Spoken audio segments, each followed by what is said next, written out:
네, 신성 ENG 주도님들 반갑습니다. 오늘의 핵심 투자 포인트를 함께 짚어드릴 FMC 투자 휘열입니다. 신성 ENG 총 3가지 관점에서 분석해 볼 건데요. 해당 종목을 보유 중이시거나 신규 매수를 고려하고 계신 분들이라면 이번 영상 꼭 끝까지 시청해 주시고 성공적인 투자 이어가시기 바라겠습니다. 그럼 오늘 준비한 자료 함께 순서대로 보겠습니다. 시작하겠습니다. 자, 화면을 보시면요. 분석 종목은 신성 ENG고요. 주가 분석일은 7월 10일입니다. 총 3가지 관점에서 제가 분석을 해드린다고 말씀드렸는데요. 어떤 내용이냐? 첫 번째는 품질적인 측면입니다. 기업의 체질적인 부분을 살펴볼 예정인데요. 기업이 매출액과 영업이익, 순이익이 발생하는 구조가 A등급인지 B등급인지 C등급인지를 살펴볼 예정입니다. A등급이면 매우 좋겠죠. B등급이나 C등급 같은 경우는 이제 상대적으로 경쟁 기업들보다 관심도가 떨어지기 때문에 중장기적으로는 좀 불리한 구조를 가지는 약점이 있죠. 이제 이런 기업인지 아닌지를 살펴볼 거고요. 두 번째는 이제 품질이 끝났으면 이제 향후 3년간 잠재 성장률을 좀 살펴볼 겁니다. 기본적으로 잠재 성장률은 연평균 10% 이상은 유지가 되어야 그래도 시장에서 지속적인 관심을 받을 수 있고 받아야만이 또 주가가 오르지 않겠습니까? 그래서 이런 부분을 좀 살펴볼 거고요. 최종적으로는 이제 품질과 성장을 우리가 모두 살펴보았다라면 이제 가격을 봐야겠죠. 이 회사의 적정 가치는 얼마인가? 적정 가치보다 현재 가격은 비싸게 거래되고 있는지 또는 싸게 거래되고 있는지 이거를 최종적으로 살펴볼 것이고요. 이걸 토탈로 해서 해당 기업이 투자할 만한 가치가 있는 것인가 현재 시점에서 이거를 좀 함께 살펴보겠습니다. 물론 차트 분석도 함께 해드릴 겁니다.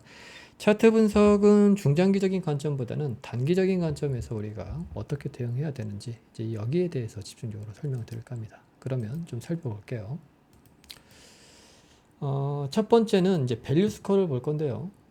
품질이죠. 100점 만점 중에 28.1점입니다. A, B, C등급 중에 C등급을 기록을 했네요. 최악이죠. 중장기적으로 우리가 만약에 어떤 특정 종목을 그러니까 가격이 싸다 비싸다를 떠나서 장기적으로 중기적으로 투자를 해야 된다라면 무조건 A등급 주식이어야 됩니다. 이유는 간단하죠. 기업이라는 건 결국 돈을 잘 벌어야 됩니다. 돈을 잘 벌려면 경쟁 기업들보다 매출액이 발생하는 구조 또는 영업이익이 발생하는 구조, 순이익이 발생하는 구조가 좀 매력적이어야겠죠. 곧 경쟁력을 말씀드리는 겁니다. 경쟁력이 있어야 되는데 28.1점이라는 건 C등급이라는 거는 경쟁 기업들보다 상대적으로 현격히 품질이 떨어진다는 겁니다. 즉 매출을 올리더라도 힘겹게 올리고요. 비용적인 측면에서도 올리는 매출에 비해서 대단히 비용이 많이 드는 구조를 가지고 있다. 이제 우리는 신성 ENG를 이렇게 판단할 수가 있겠고요. 그리고 잠재 성장률을 좀 볼게요. 잠재 성장률 같은 경우는 이제 향후 5년간 잠재 성장률인데요. 자기 자본 순이익률 ROE가 연평균 6.74%입니다. 이것도 약간 개선된 수치거든요. 그러니까 향후 5년간이니까 2030년도까지라고 보시면 될 것 같아요. 연간 기준으로 6.74% 정도 성장한다고 보시면 될 것 같습니다. 자, 그런데 이게 어떤 문제가 있느냐? 기본적으로 A등급 성장주들 같은 경우는 연평균 잠재 성장률이 10%대가 넘습니다. 그러면 여러분들 한번 생각해 보시죠. 만약에 여러분들이 어떤 특정 기업에 내 돈을 내가 투자를 해야 된다면 어떤 기업에 투자하시겠습니까? 연평균 성장률이 6%대인 기업에 투자하시겠습니까? 아니면 10%대 이상인 A등급 주식에 투자하시겠습니까? 아마도 대다수의 투자자들은 연평균 수익률이, 그러니까 연평균 잠재 성장률이 10% 이상인 주식에 투자를 하겠죠. 이제 그런 관점에서 보면 잠재 성장률 측면에서도 그다지 매력적이지 않다. 그러면 이제 재무적인 관점에서 이제 내재 가치라고 하죠. 사업 가치와 자산 가치 이 두 가지를 합산한 이 회사의 내재 가치를 저희가 계산을 해 보니 대략적으로 1032원 정도가 나왔습니다. 1000원 정도가 나왔다라는 것이죠. 그러니까 이 1000원보다 비싸게, 그러니까 1000원보다 더 많이 주고 해당 주식을 사면 비싸게 주고 사는 겁니다. 비교적. 즉 품질이 좋지 않은 상품을 그 품질이 가지고 있는 보편적인 평균 가격보다 좀 높게 사는 케이스다. 만약에 이 가격보다 싸게 산다라면 시장 평균 이하의 품질을 가지고 있는 기업을 비교적 시장 평균 가격보다 싸게 사는 케이스가 되겠죠. 그런데 이 적정 주가가 의미가 있으려면은요, 기본적으로 밸류 스코어와 잠재 성장률이 모두 A등급이어야 됩니다. 지금 사실 밸류 스코어는 C등급이고요. 그리고 잠재 성장률은 B등급입니다. 예. 그 어느 것 하나도 A등급이었기 때문에 이러한 적정 주가는 의미가 없다라는 거죠. 왜냐하면 기업의 품질 지수는 계속 떨어지기 때문에 이 기업이 가지고 있는 내재 가치도 계속해서 떨어질 거라는 거죠. 왜 그러느냐? 우리가 그 주변 상권의 가게를 보더라도 매출액이 잘 발생하고 매출액 대비 원가율이 좋은 매장들은 권리금이 계속해서 해마다 높아지죠. 그렇지 않습니까? 반대로 권리금이 낮아지는 매장들의 특징은 뭘까요? 매출액이 발생하는 구조가 좋지 않아요. 계속 줄어들죠. 반대로 비용은 역비례해서 늘어나기 시작합니다. 이런 매장들은 기본적으로 권리금이 해마다 계속해서 가감이 되죠. 그러니까 주가도 똑같습니다. 신성이인지는 딱 그 전자가 아니라 후자 케이스라고 보시면 될 것 같아요. 7월 10일 기준으로 현재가가 1,700원입니다. 무려 적정 주가, 즉 내재 가치보다 70%나 프리미엄이 붙은 상황입니다. 즉 품질은 그다지 좋지 않은데 이러한 기업들이 이 기업이 가지고 있는 내재 가치보다 무려 70%나 비싸게 거래되고 있다. 그러니까 우리가 개인 매장으로 치면 어떻습니까? 매출액 현찮고 비용 발생은 상대적으로 높은데 주변 이러한 형태를 가지고 있는 주변 매장들보다 평균 권리금 시세가 70%가 비싸. 여러분들이 이러면 사시겠습니까? 저라면 절대 사지 않겠습니다.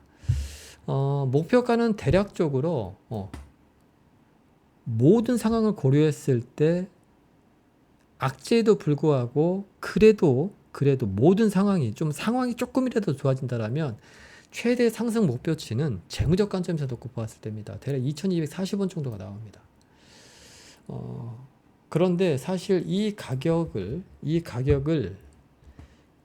도달하기 위해서는 기본적으로 밸류 스코어나 5년간 잠재 성장률이 최소한 B등급 이상은 무조건 되어야 됩니다. 하지만 가장 중요한 품질 지수가 C등급이기 때문에 사실 목표가도 의미가 없다.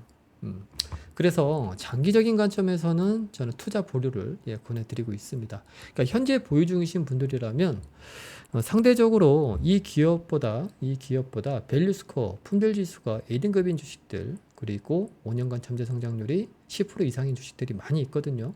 이런 주식들 중에서도 적정 가치, 적정 주가, 즉 내재 가치 근처에 있거나 약간은 할인된 가격에 거래되고 있는 종목들이 많단 말이죠. 그러니까 이런 기업이 분명히 존재를 하기 때문에 이런 기업에 투자를 해야 된다.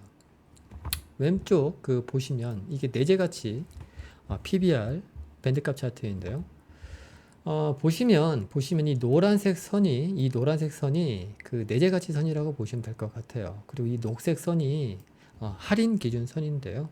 보통 A등급 성장주들 같은 경우는 이 노란색 선 이하에 있을 때는 품질 좋은 기업이 아주 싸게 거래되고 있다라고 우리가 판단을 해서 적극적인 중장기 투자 대상이 되지만, 이렇게 기업의 품질 지수가 C등급인 주식들은 앞으로 기업의 내재 가치가 더 안 좋아질 것이기 때문에 싸게 거래되고 있는 구간이 아니라 싸구려 주식이다 라고 우리가 이야기를 합니다. 우리가 투자를 할 때 절대로 헷갈려 해서는 안 되는 부분이, 싸구려 주식과 싸게 거래되고 있는 주식을 구별할 수 있어야 됩니다. A등급 주식이 적정 가치보다 싸게 거래되고 있으면, 내재 가치보다 아래에 있으면 싸게 거래되고 있는 거고요. C등급 주식이 내재 가치보다 아래에 거래되고 있으면 그건 싸구려 주식입니다. 왜냐하면 내재 가치 자체가 의미가 없어요. 그러니까 우리가 음식점을 보더라도 매출액이 계속해서 줄어들고 있고 그에 반해서 비용은 계속해서 올라가는, 그리고 수익률도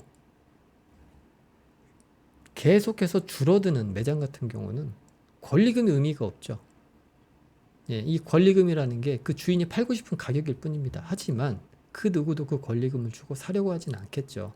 그러면 그 권리금 계속해서 낮아질 겁니다. 그럼 신성 ENG도 마찬가지겠죠. 신성 ENG도 그런 관점에서 흐름이 크게 다르지 않다.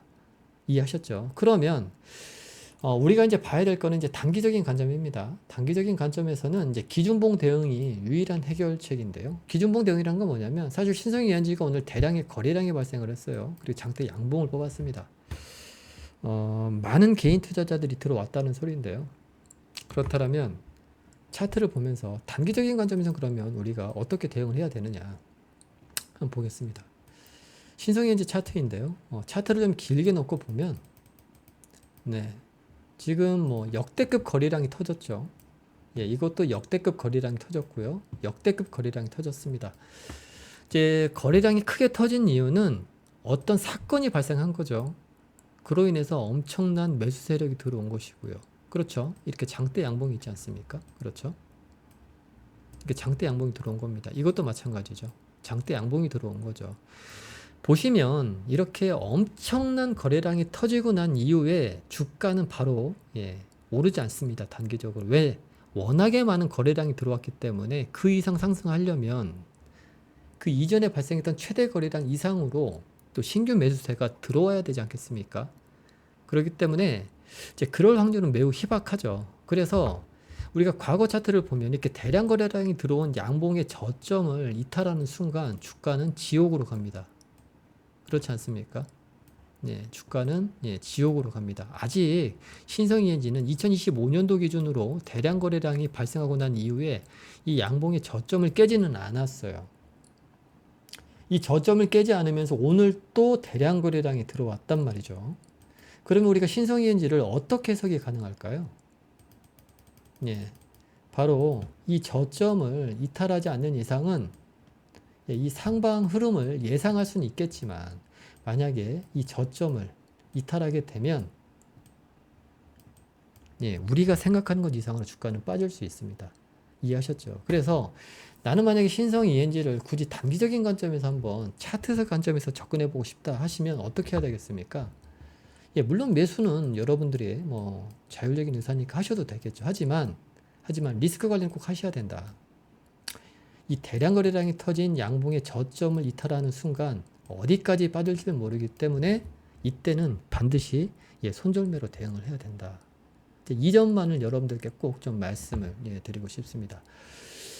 저는요 개인적으로 투자하지 않습니다. 이런 종목에는. 이것 말고도 좋은 종목들이 많이 있잖아요. A등급 성장주들 중에 내재 가치보다 싸게 거래되고 있는 주식들이 현재 있는 상황에서 굳이 이런 기업에 우리가 투자를 해야 되느냐? 저는 그건 아니라고 봅니다. 아니라고 봅니다. 자, 이렇게 해서 제가 오늘 여러분들께 신성 ENG 관련해서 분석을 좀 해드렸는데요. 아마 해당 주식을 보유 중이신 분들은 기분이 나쁘실 수는 있습니다. 하지만 제가 뭐 그런 분들 기분 좋으라고 분명히 뭐 투자할 만한 메리트가 없는 주식을 괜찮다라고 제가 달래듯이 말씀을 드릴 수는 없는 거 아니겠습니까? 그래서 저는 또 제 기준대로 이렇게 해서 좀 말씀을 드려봤습니다. 이제 오늘 내용이 좀 뭐 투자에 도움이 되셨다라면 여러분들 구독, 좋아요, 알람 설정 꼭 해주시고요. 저는 또 다음 영상에서 찾아뵙도록 하겠습니다. 수고하셨습니다.